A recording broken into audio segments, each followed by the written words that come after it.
ஜனவரி 9 விஞ்ஞானி ஹர் கோவிந்த் குரானா பிறந்த தினம். மருத்துவத்திற்கான நோபல் பரிசு பெற்ற முதல் இந்தியர், உயிரியல் விஞ்ஞானி ஆவார். 1922 ஜனவரி 9 பஞ்சாப் மாநிலத்தில் ராய்ப்பூர் கிராமத்தில் பிறந்தார். 1945 ஆண்டு வேதியியலில் முதுகலை பட்டம் பெற்றார். அரசு உதவித்தொகை பெற்று இங்கிலாந்து லிவர்பூல் பல்கலைக்கழகத்தில் ஆய்வு செய்து டாக்டர் பட்டம் பெற்றார். 1953 காமன்வெல்த் ஆய்வு கழகத்தில் கரிம வேதியியல் துறையில் தலைவராக நியமிக்கப்பட்டார். மூலக்கூறு உயிரியல் துறையில் ஆய்வு செய்த இவர் RNA பற்றிய ஆய்வுக்காக மருத்துவத்திற்கான நோபல் பரிசு 1968 வழங்கப்பட்டது. இவர் புரதத்தை செயற்கையாக உற்பத்தி செய்வதற்கு அமெரிக்க தேசிய அறிவியல் பதக்கம் பெற்றார்.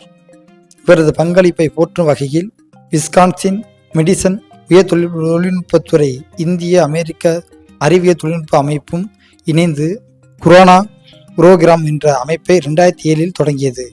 செயற்கை முறையில் மரபணுக்களை ஆய்வு கூடத்தில் உற்பத்தி செய்த அறிவியல் மேதை 89 வயதில் காலமானார்.